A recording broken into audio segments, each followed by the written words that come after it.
Hello everyone, देखिए अब question number fourth का थर्ड पार्ट। देखो क्वेश्चन नंबर फोर्थ के थर्ड पार्ट में क्या कहता है, Yash scored 40 marks in a test. Yash score करता है 40 marks in a test, getting 3 marks for each right answer.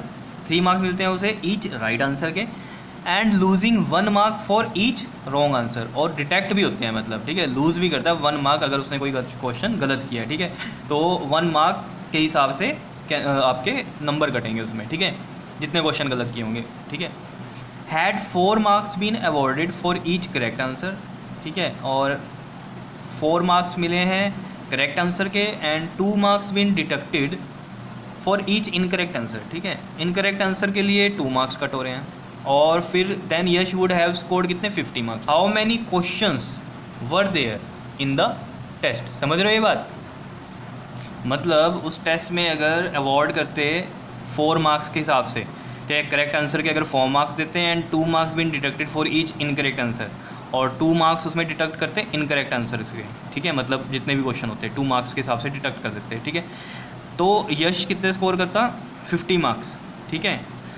और अगर 3 मार्क्स वाली कंडीशन होती करेक्ट आंसर की और लूज़ करता 1 मार्क के अकॉर्डिंग, तो कितने मिलते हैं 40 मार्क्स।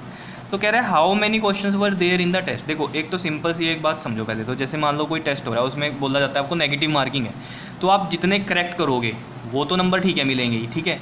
जैसे मान लो आपने 10 क्वेश्चन करेक्ट किए और 3 मार्क्स का क्वेश्चन है, ठीक है, करेक्ट आंसर के, तो 10 3 का कितने हो गए 30 30 तो ये हो गए। लेकिन मान लो आपके उसमें 3 क्वेश्चन ऐसे थे जो क्या हो गए, गलत हो गए, तो 3 इंटू और 1 मार्क्स के अकॉर्डिंग वो क्या हो गए, डिडक्ट होंगे। तो 3 क्वेश्चंस गलत हुए हैं तो 1 मार्क के अकॉर्डिंग कितने हो गए, 3 इंटू 1 3, तो ये इसमें से माइनस होंगे, तो आपको 27 मार्क्स मिलेंगे अगर नेगेटिव मार्किंग होती है। समझ रहे हो बात को? ठीक है, तो वही चीज़ यहाँ पर बोली गई है, तो इस चीज़ को ध्यान में रखना जो ये मैंने बताई है आपको, ठीक है। तो अब समझो इसको, अगर हम अकॉर्डिंग टू क्वेश्चन में चलें, सॉल्यूशन में चलते हैं। देखो सबसे पहले तो इसमें हम ये लेट करें कि जो करेक्ट आंसर थे या राइट आंसर थे वो मान लो x थे, ठीक है, और जो रॉन्ग थे आंसर्स वो कितने थे, मान लो y थे क्वेश्चंस, ठीक है। तो हम यहाँ लिखते हैं let the number of questions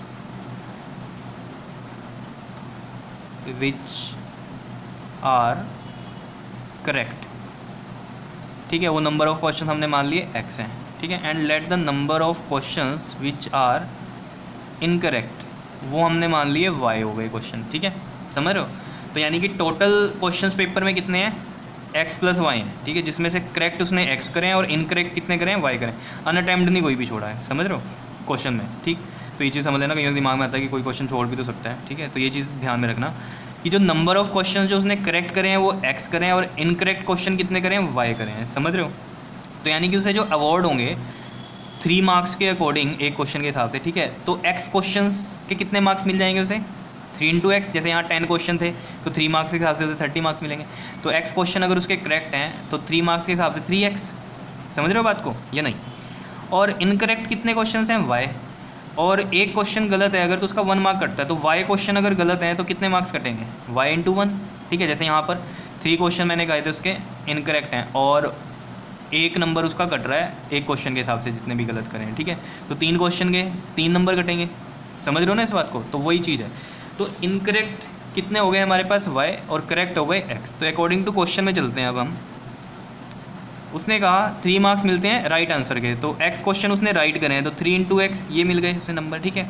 और लूज़ करता है 1 mark for the wrong answer, तो रॉन्ग आंसर या इनकरेक्ट आंसर्स कितने किए हैं उसने, y नंबर ऑफ क्वेश्चंस के किए हैं, तो 1 मार्क कट रहा है उसका उसके अकॉर्डिंग। तो y क्वेश्चन के कितने कटेंगे, y इंटू 1, तो मैं माइनस y करूँगा, तो टोटल मार्क्स कितने मिले उसको, 40 मिले।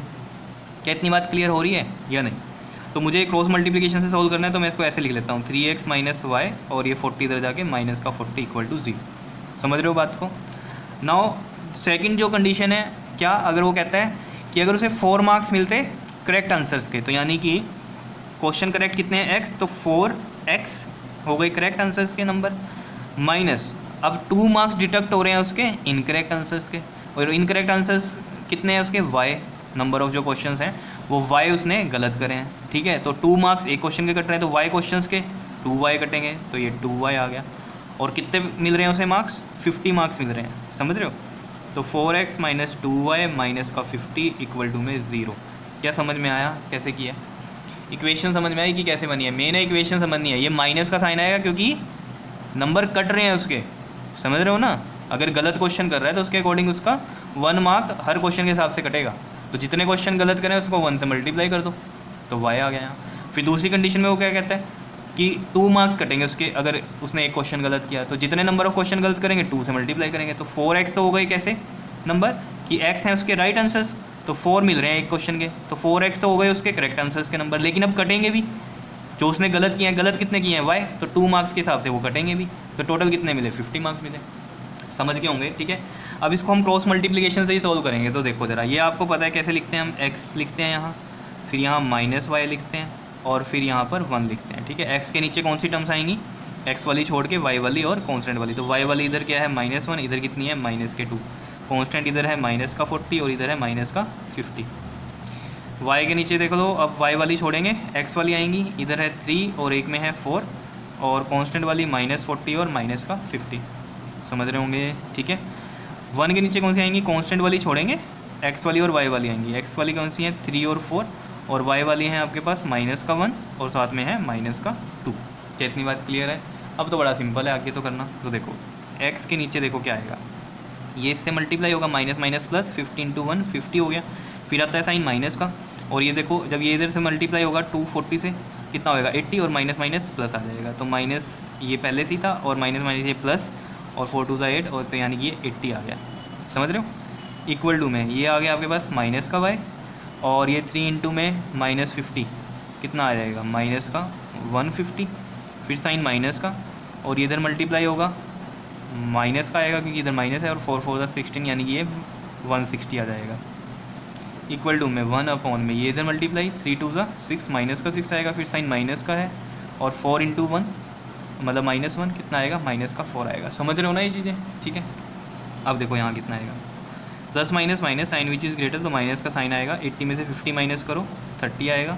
इक्वल टू में ये है माइनस का y और ये देखो यहाँ पर माइनस का 150 है और ये माइनस माइनस प्लस का 160 हो जाएगा, plus minus minus sign which is greater, तो प्लस का साइन और 160 में से 150 माइनस करेंगे तो 10 आएगा, ये 10 आ गया।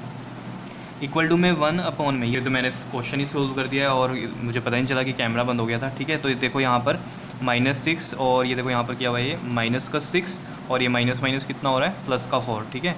और -6 + 4 कितना आ रहा है आपके पास -2, क्यों plus minus minus sign which is greater, तो साइन माइनस का आएगा और 6 में से 4 माइनस करेंगे तो 2, तो यहाँ पर आया है -2। क्लियर। अब आगे आपको पता है क्या करना होता है, हमें इसमें इक्वेट करना होता है। ये वाली टर्म को इस कांस्टेंट वाली से इक्वेट करेंगे तो x/-30 इक्वल टू में 1/-2, ठीक है। तो x इक्वल टू में -30 इधर मल्टीप्लाई होगा, -30 आ जाएगा, 1 से मल्टीप्लाई हो रहा है क्योंकि माइनस से माइनस कैंसिल हो गया क्योंकि नीचे -2 है और 2 से ये कैंसिल करेंगे तो ये 15 आ गया हमारे पास, समझ रहे हो। उसके बाद देखो ये वाली टर्म इसके साथ इक्वेट करेंगे, -y/10 इक्वल टू में 1/-2, तो -y इक्वल टू में ये 10 ऊपर चला गया और 2 5 10, समझ रहे हो। तो ये आ गया आपके पास -5, तो -y इक्वल टू में -5, माइनस से माइनस कैंसिल और y आ गया 5, समझ रहे हो। तो इसका मतलब क्या हुआ, जो करेक्ट क्वेश्चंस किए हैं वो 15 किए हैं, यही हमने लेट किए थे, ठीक है, और जो इनकरेक्ट किए हैं वो 5 किए हैं। तो उसने आपसे क्या पूछा था क्वेश्चन में, वो कहता how many questions were there in the test, total questions कितने होंगे। ऑब्वियस है करेक्ट वाले प्लस इनकरेक्ट वाले, क्योंकि उसने तो सारे अटैम्प्ट किए थे, ठीक है। करेक्ट वाले x और इनकरेक्ट वाले y, समझ रहे हो। तो 15 प्लस में 5 20, तो यानी कि टोटल क्वेश्चन कितने हैं टेस्ट में 20 थे। अब अगर आप इस चीज़ को वेरीफाई करना चाहते हो कि ये सही है या नहीं, तो हम यहाँ पर देखो एक इक्वेशन में पुट करके देख लेते हैं ये, ठीक है।